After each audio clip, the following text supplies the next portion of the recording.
There are a lot of similarities between our waking experience and nightmares, both why nightmares happen, how they happen, and how we might be able to resolve them.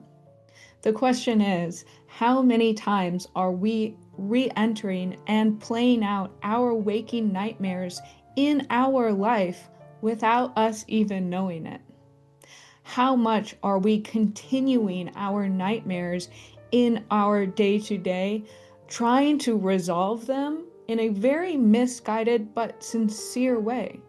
Let's compare the similarities between waking nightmares and dream nightmares, and how working with dream nightmares and working with waking nightmares are both similar and different. Also, how working with your dreams and nightmares can help you resolve years and years of trying to play out and work out things in your waking life when you could do it immediately using a dream. One of the best ways to work with nightmares so that they aren't ruining your nights, haunting your sleep, and making you hesitant to even go to bed at all is to re enter them consciously while awake with some guidance and energetic protection. But are we already doing this in our waking lives without even knowing it? In a sincere but misguided effort to resolve our issues by trying to control the external world? Let's jump right into a hypothetical. Say you're 8 years old and your dad abandons your family. And you're left with this like big gaping wound of abandonment from someone who's never supposed to do that. And now you have issues with feeling unworthy and unlovable and fear of abandonment and codependency, et cetera, et cetera, et cetera. Very common hypothetical, right?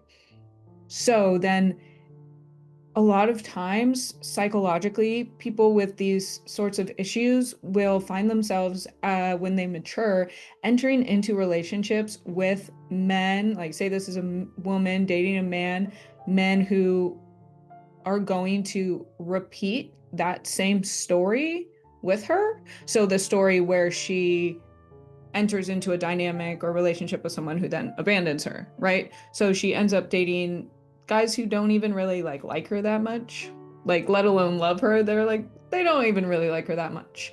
And by entering into a relationship with those people, she makes sure to like keep the same story going that they abandoned them. And it's like, well, why would they do that? Why would somebody recreate their biggest fears? And the psychological explanation, apparently, is that we will do this unconsciously as a way to attempt to resolve our earlier issues with dad in the external world with other people as stand-ins for dad. So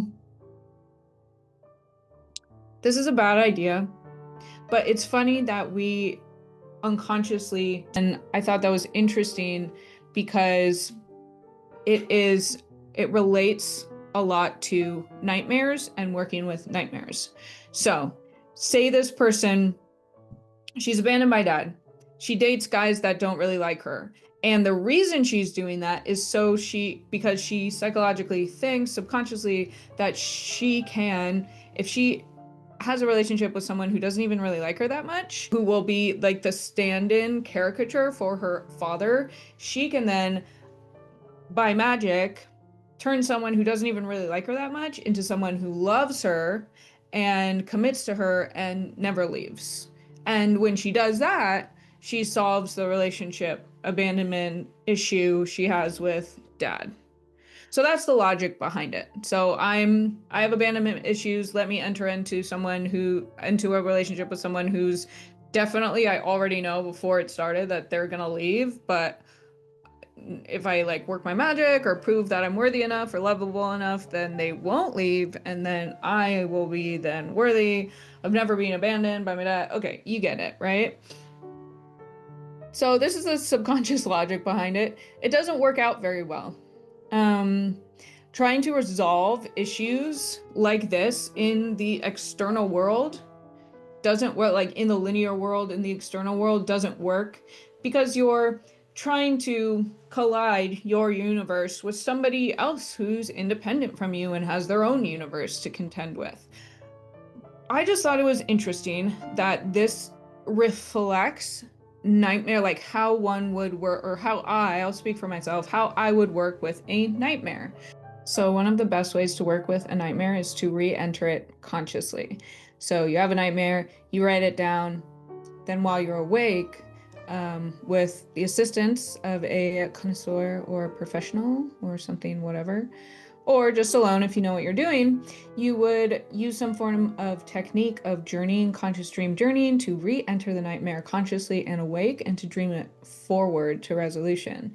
And one good way to see why this makes sense is that, and one good way to reframe nightmares as a to in order to actually um, motivate you to do something like this, is that we can see nightmares as, instead of an experience that's meant to torture us and make us afraid to go to sleep and ruin our day, we can instead reframe that and see nightmares as unfinished dreams. So let me give you an example. Say you have a dream that starts out that, okay, you have a dream that you are being chased down an alleyway by a man with a knife, and right as he like captures you and he's about to slit your throat and kill you, you wake up.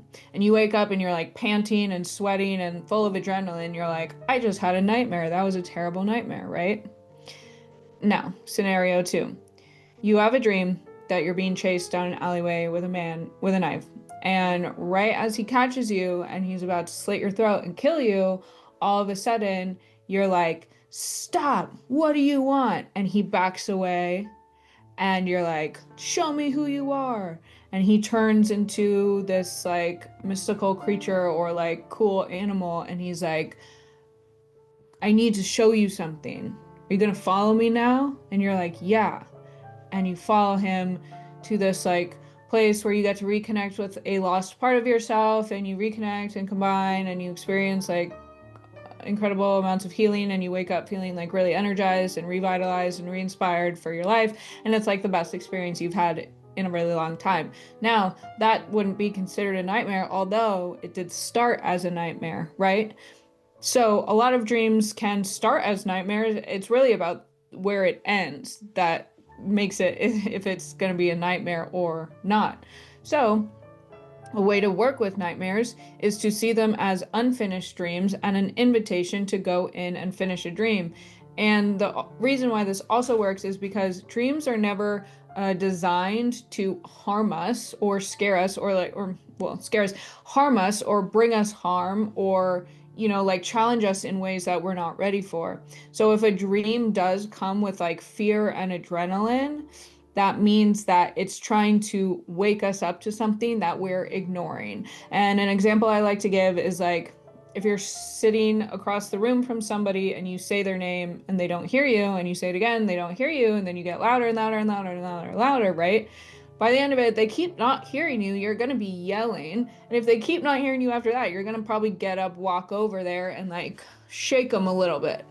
That's the same thing that a nightmare is doing to us. If we're ignoring something that we need to know that's vital for our well-being, our health, our soul's purpose, our vitality in life, then a dream will show us it, will try to give us it in ways, and if we don't get it, it's going to get more and more intense until we're basically forced to remember the dream and to like maybe ask somebody what the fuck to do with it, right?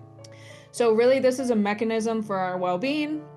It can definitely not seem that way when it's happening to you, but it is. So nightmares are both mechanisms to wake us up to something we're missing that's vital for our well-being, and they are also technically simply unfinished dreams.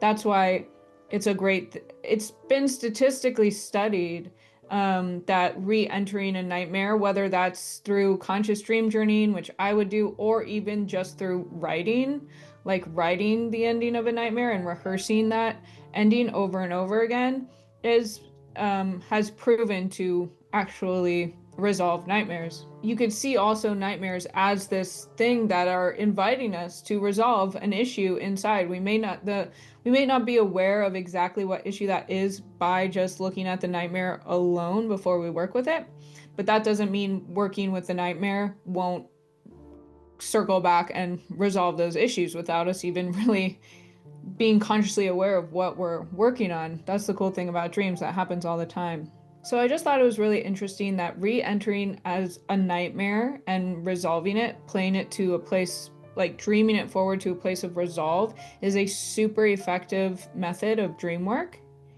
And then I found it interesting that we kind of unconsciously try to do this in our waking lives by, like, for in the example I gave earlier, this woman is entering back into the point of her waking nightmare where she's abandoned, where dad leaves, right? And she's continuously re-entering that nightmare at that point of, like, the apex point of fear and where everything changes. And she's attempting to play it forward to resolution in her external world with other people. It's like, how many times do we do this? How many times are we, even like on the daily or yearly, are we re-entering our nightmares, our waking nightmares, in an attempt to resolve them, playing them out in the external world? I'd say probably a lot, and I'm going to keep that in mind and try to track more of how I do this and how I might see this in others, because it's a really interesting comparison. Re-entering a nightmare and working with our own energy fields and our own infinite resource of light and healing is far more effective than trying to get some asshole to love you to solve your daddy issues. It's more effective to work in our own internal world than to try to more influence, more form, and control other people's worlds to solve our own issues. That's not really fair to other people either. So doing internal work is really important. And dreams are really good at doing this. The dreams give you a storyline, they give you a pinpoint, they give you a location, and they give you actual energy in order to go and do this work. I feel like a lot of times, especially when people are like down and out, it's like, yeah, I would love to go do like an inner work healing session, but I'm so like, I don't even really have the energy to deal with that. Dreams will give you energy, especially a nightmare. Like waking up with that much adrenaline is just energy, right? So dreams will give you, and especially ones that are really important, will give you the energy you need to actually resolve an issue right away, an issue maybe that you've been playing out for years and years and years. Our dreams are always here to help. And for a scenario like this, like the one we've used, nightmares would be a fantastic way to stop the pattern of trying to fix from the outside and address the issue directly from the inside. Working directly with our own energy is the quickest and most effective way to move differently in the world and resolve our deepest wounds before we spend our whole lives acting them out in a misguided, albeit sincere, attempt to resolve, which often ends up with us recreating and reinforcing the damaging cycle along the way, passing along our wounds to those we love the most. Let's not do that.